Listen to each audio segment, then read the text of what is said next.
આમ આદમી પાર્ટીના ગુજરાત પ્રદેશ કાર્યાલય ખાતે ધારાસભ્ય ચૈતર વસાવા એક મહત્વપૂર્ણ મુદ્દા પર પ્રેસ કોન્ફરન્સ યોજી. આ પ્રેસ કોન્ફરન્સમાં આમ આદમી પાર્ટીના ગુજરાત પ્રદેશ પ્રમુખ Isudan Gadhvi, national joint secretary, સ્થાનિક સ્વરાજ ચૂંટણી અને પ્રદેશ પ્રભારી ગોપાલ ઇટાલિયા, પ્રદેશ મહામંત્રી મનોજ સોરઠિયા અને સૌરાષ્ટ્ર પૂર્વ ઝોન કાર્યકારી પ્રમુખ રાજુભાઈ સોલંકી પણ હાજર રહ્યા હતા. આજે આમ આદમી પાર્ટીના ગુજરાત પ્રદેશ કાર્યાલય ખાતે ધારાસભ્ય ચૈતર વસાવા એક મહત્વપૂર્ણ મુદ્દા પર પ્રેસ કોન્ફરન્સ યોજી. પ્રેસ કોન્ફરન્સમાં આમ આદમી પાર્ટીના ગુજરાત પ્રદેશ પ્રમુખ Isudan Gadhvi, national joint secretary, સ્થાનિક સ્વરાજ ચૂંટણી પ્રદેશ પ્રભારી ગોપાલ ઇટાલિયા, પ્રદેશ મહામંત્રી મનોજ સોરઠિયા, સૌરાષ્ટ્ર પૂર્વ ઝોન કાર્યકારી પ્રમુખ રાજુભાઈ સોલંકી હાજર રહ્યા.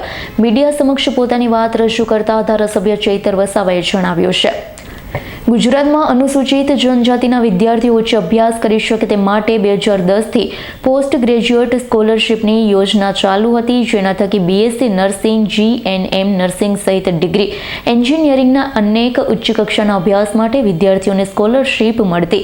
વિદ્યાર્થીઓ ભણી શકતા, પરંતુ ફરી એકવાર ગુજરાતની ભાજપ સરકારે આદિવાસી વિરોધની માનસિકતા છતી કરી. 28/10/2024ના રોજ આદિજાતિ વિકાસ વિભાગે એક પરિપત્ર પાડી આ સ્કોલરશિપને બંધ કરી છે. જે પણ વિદ્યાર્થીઓએ મેનેજમેન્ટ કોટામાં એડમિશન લીધા છે અને હવે આ સ્કીમ બંધ કરવાથી હવે જે પણ વિદ્યાર્થીઓને ફ્રી શિપ કાર્ડ આપવામાં આવ્યા છે તે ફ્રી શિપ કાર્ડ હવે માન્ય નથી. સાથે જ સ્વનિર્ભર કોલેજ હતી જેમણે મેનેજમેન્ટ કોટામાં વિદ્યાર્થીઓની એડમિશન આપ્યા. કોલેજ હવે આદિજાતિ વિદ્યાર્થીઓ પર પ્રેશર કરી રહ્યા છે કે કાં તો તમે રોકડા ભરી ફી જમા કરાવો, કાં તો તમારું એડમિશન કેન્સલ કરાવો, જેના કારણે 50,000 થી 60,000 જેટલા વિદ્યાર્થીઓ પર આની ખરાબ અસર પડી.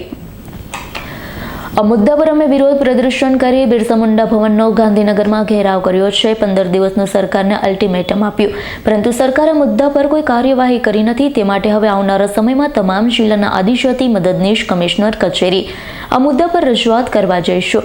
ગુજરાત સરકારને કહેવા માંગીએ છીએ કે જો આ પરિપત્રને રદ કરવામાં નહીં આવે, સ્કોલરશિપને ફરીથી શરૂ કરવામાં નહીં આવે, તો આવનારા દિવસોમાં આદિજાતિ વિસ્તારમાં જેટલા પણ સરકારી કાર્યક્રમ હશે તેનો આ વિદ્યાર્થી સાથે બહિષ્કાર કરીશું. આવનારા સમયમાં આદિજાતિ મદદનીશ કમિશનરની કચેરીએ પણ તાળાબંધી કરીશું.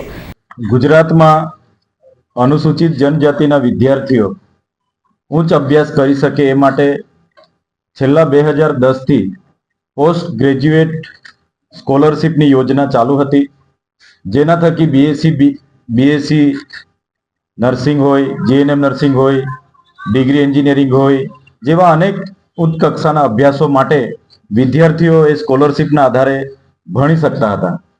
પણ આ ગુજરાતની ભાજપની સરકારે આદિવાસી વિરુદ્ધની એમની માનસિકતા એમણે છતી કરી છે.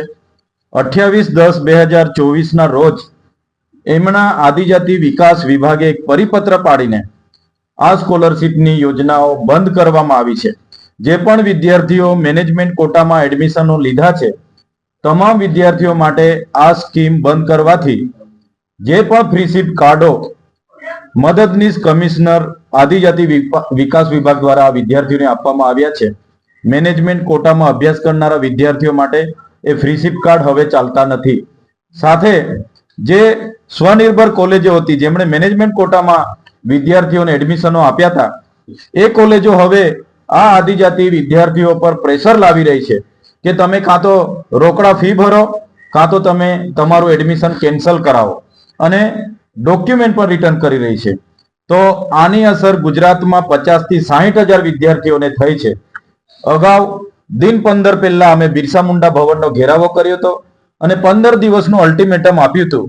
ત્યારે હવે અમે આ અઠવાડિયામાં દરેક જિલ્લાના આદિજાતિ મદદનીશ કમિશનરની કચેરીએ આ જ રજૂઆતો માટે જવાના છે અને ગુજરાત સરકારને અમે કહીએ છીએ, જો આ પરિપત્ર રદ નહીં કરવામાં આવે, પોસ્ટ ગ્રેજ્યુએટ જે મેટ્રિક સ્કોલરશિપની યોજના હતી ફરી ચાલુ કરવામાં નહીં આવે, તો આવનારા દિવસોમાં આદિજાતિ વિસ્તારોમાં જેટલા પણ સરકારી કાર્યક્રમો હશે, આ વિદ્યાર્થીઓ સાથે રહીને કાર્યક્રમોનો અમે બહિષ્કાર કરીશું.